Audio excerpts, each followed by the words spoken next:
Hey everyone, I'm Mike from theparkstrategy.com, and there's no denying that 2026 at Walt Disney World might be the most complicated year yet. And that is especially true when it comes to purchasing the Disney World multi-pass and single-pass Lightning Lane system. We have some major ride refurbishments, a brand new park down the road in Epic Universe that guests are trying to figure out should I go and visit, and despite what everyone thinks, Disney crowds have not gone away. And that's why in this video I'm about to break down what I believe are 5 of the most important Lightning Lane tips that you need to know about if you're planning a Walt Disney World trip in the near future. And hopefully by the end of this video, you will have the strategies that can save you hours and possibly hundreds of dollars based on how you use them. As always, I'm very excited, so let's go get started.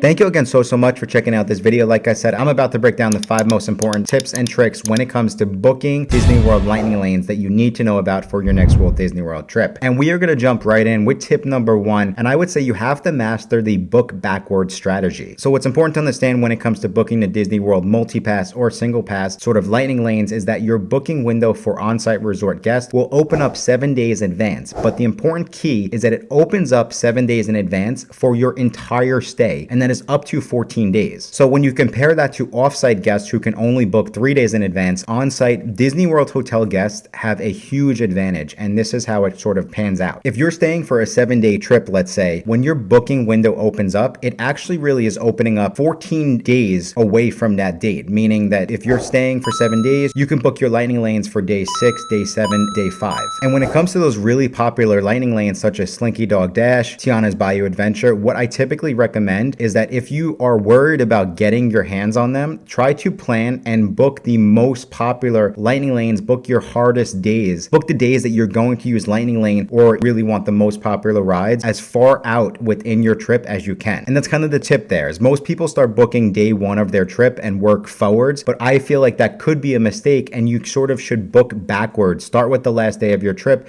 and work towards day 1, because the hardest rides get filled up the fastest on your day 1 window. And so if you book day 1 first, by the time you get to day 5 or 6, those could potentially already be gone. And so by the time you get to day 6, I really wouldn't say that they're necessarily going to be sold out, but what I would say is you're not going to have your pick of the best times anymore. And so working backwards means the hardest days get the most attention first. And again, I would really prioritize days such as at Magic Kingdom, days at Hollywood Studios, where you are trying to get Slinky Dog Dash at Magic Kingdom, you're trying to get Tiana's Bayou Adventure or Peter Pan, Seven Dwarfs Mine Train, Tron at Magic Kingdom. And then Epcot's also another kind of hidden one that you have to really try to figure out. Are you going to go with Test Track, Remy's, or Frozen? And what I would say is I would really think that Hollywood Studios is like the clear-cut sort of winner there, where Slinky Dog is sort of the ride that everyone's trying to grab. At Epcot, it's pretty balanced. Magic Kingdom, same thing, pretty balanced. Hollywood Studios, I think, is the real one that comes to mind when using this tip. But over to tip number 2, and I would say make sure you understand the burner strategy to break the tiers. So the way that this works is there's a tier system when it comes to multi-pass and single pass. So the way that this works is there's a tier system when it comes to Lightning Lane multi-pass. So for Magic Kingdom, Epcot, and Hollywood Studios, they have tier 1s and tier 2 rides. For Animal Kingdom, there are no tiers. And so the way that this works is you can hold up to 3 Lightning Lane multi-pass reservations before, let's say, your day at the park, but you can only book 1 ride from tier 1 and then 2 rides from tier 2. So what some people do is they book a quote-unquote burner ride as early in the morning as possible. So they might pick a ride that they're not that crazy about, or they know just doesn't even have a long wait, but they're trying to get the ride as early in the morning as possible. So if Magic Kingdom opens up at 9 a.m., they're going to book Mad Tea Party for 9 a.m. And the thought process here is as soon as you scan into your first ride, you can then book another Lightning Lane, and it doesn't matter which tier it's in. It could be in tier 1, which are the really popular rides. As long as there's availability, you can go and book those rides. So it's a way for you to just scan into a ride, get on it, and then book a second tier 1 ride as quickly as possible. And so it seems like a wasting a ride, but based off the averages, the tier 1 rides typically have the longest average wait. And so you could still get a lot done within your day by using this strategy. And that brings us over to tip number 3. And so this one definitely is by far the biggest one that involves a lot of data that most guests never think to look at. So stay with me. When it comes to Lightning Lane multi-pass and single pass, most guests just assume that sold out means it's done. You have no shot of grabbing it for the day you're trying to grab it for. But what we found is that Disney actually holds back and it really releases more inventory throughout the day. And it really does come in waves, morning through the evening. And when I went and I looked at the data over at thrilldata.com, this is public data, that's where I'm getting these numbers from. What I found was over the last 30 days, this is how many additional sort of slots have been released. For Star Wars Rise of the Resistance, over in Hollywood Studios, we had an additional 581 drops. Avatar Flight of Passage, we had 328 additional slots dropped. Tiana's Bayou Adventure, 262. Slinky Dog Dash, 112. Peter Pan's Flight, 74. So what does this mean? This means even if you have not been able to grab one of your really sort of diehard must-do rides, keep your eye on the app throughout the day. Continue to refresh throughout the day, as it's very possible that Disney might release some additional times that you could potentially grab. And what I would say to this is you still want to have 3 rides sort of selected, but what you'll do is if you see it, you can quickly modify one of your selections so you don't have to actually go and cancel it. And modifying it keeps your current time as a backup just for any reason by the time you go to grab it, it's not available anymore. I know it kind of stinks, and this is part of the process that a lot of folks say, hey, I prefer Universal Orlando over Disney, because you really are going to have to be on the app for a big chunk of your vacation. But think of it as like a stock ticker where the sort of market is always moving. So if you only check once at 7 a.m., you really don't know what the market's doing throughout the day. You do have to keep your phone out, so you could potentially try to grab one of those hard to get Lightning Lane passes. Over to tip number 4, and I would say understanding really when you need the Lightning Lane and when sort of the Premier Pass might just be a waste. And so I actually just did an entire video on if Multipass versus Premier Pass are really worth it in 2026. And so what I found in that video is that what a lot of folks were saying coming into the year was because some of the rides at, let's say, Hollywood Studios, Magic Kingdom, and Animal Kingdom specifically are down, it might not be worth it to get the Lightning Lane multi-pass or single pass over at those parks because there's less rides. And what I found though, on the flip side, specifically for Animal Kingdom, is what's happening is because there's less rides, the average wait time per ride has gone up. So if you are trying to get through that park as quickly as possible, everyone considers Animal Kingdom a quote unquote half-day park. Well, if you're waiting 2 hours for Avatar, then another hour and a half for the safari, your half-day park just really turned into a full-day park because you're just waiting more online. And what I would say is what I found as a general rule of thumb, and that's the same thing when trying to figure out, okay, well, do we go with the Lightning Lane Multipass versus Premier Pass? And very simply, what I found is that at this point in time anyway, for 2026, I actually think that the Lightning Lane Multipass and Single Pass at Animal Kingdom is a really good deal. The main reason is because there's no tiers. I feel like if there's, let's say, 7 or 8 rides at the park and you could potentially skip the line for half of them because you can make 3 in advance, and then you'll probably be able to grab at least 1 or possibly even 2 other Lightning Lanes throughout your day. If your average cost is even on the high side, $35 per person, plus you have to add $20 for your flight of passage, I think that's a really good deal compared to, let's say, I wouldn't purchase the Premier Pass in Animal Kingdom because you're going to be able to get half of the rides really that have the biggest waits out of the way with Multipass. So you're paying almost triple the cost for Premier Pass. And that's kind of one of the most important things for you to try to figure out which one is the right one for you. Definitely be sure to go check that video out. I will have it coming out in the coming weeks. And for that reason, if you haven't already done so, be sure to subscribe to our channel, as I do have a lot more Disney World planning videos coming out in the coming weeks. And that brings us over to tip number 5, and that is going to be, if you missed your Lightning Lane window, don't cancel it. You can always try to see if one of the cast members can help you out and let you onto the ride. Now, of course, this is so important because with any Disney World vacation, life happens. You might be stuck in the bathroom, right? You're grabbing a snack, or those, I've gone with so many of my friends and their families, there's meltdowns constantly, right? And so because of that, your Lightning Lane windows open and close without you going and scanning in. And what I would say to that is there is going to be a sort of given buffer. Typically it's 5, you can scan in 5 minutes before, and typically they'll give you a little bit after. And I can't guarantee this, but what I would say is on my personal trips with my family, even if we've showed up an hour or 2 late, depending on the cast member you have, you can sometimes just explain calmly what happened, why you're late, and a lot of times they are able to use their discretion and they're going to let you through. And the reason why I'm mentioning this is, again, I can't say that like their policy is their policy. Pretty much have an hour window to go and to scan in. But the reason why I'm mentioning this is I don't want you just to give up and like lose the Lightning Lane if there is still a possibility of you getting through to the ride. And really worst case here is they tell you no and you then just modify that to try to pick another Lightning Lane ride. Best case is you get on the ride and you get to skip the line and you still get some value out of the Lightning Lanes that you purchased for the day. And so for that reason, I kind of feel like the cancel button should always be your last resort when it comes to a lot of Lightning Lane tips and tricks. The other important thing for me to note here is what I would say is always just be kind, be brief, don't argue with the cast members. They're also just trying to do the best job they can. It's not not really their fault or their policy. This is kind of just a system that Disney has given us at this point in time. And as you can see, we're all just kind of working together to help you all at home plan amazing family vacations. But that is it, everyone. Those are 5 of the most important tips and tricks I would really make sure you understand as you're going into your Walt Disney World vacation, especially if you are thinking about purchasing Disney World Multi-Pass or Single Pass Lightning Lane. And for those families who still need help, I actually have a free Lightning Lane planner tool that I created over at theparkprodigy.com. Be sure to go check that out. I will leave a link to it in the show notes. And if you still need a little additional help, that's where we come in. We are full-blown Disney travel agents. Our services are absolutely free, and we would love to help you and your family plan an amazing theme park vacation. And right now, as a special promotion, we actually are giving back up to $250 in a Disney gift card for any family who does book their Disney World vacation package through our small business. But I think that's all the time we have for today. Thank you all again so much for checking out this video, and until next time, I will talk to you soon.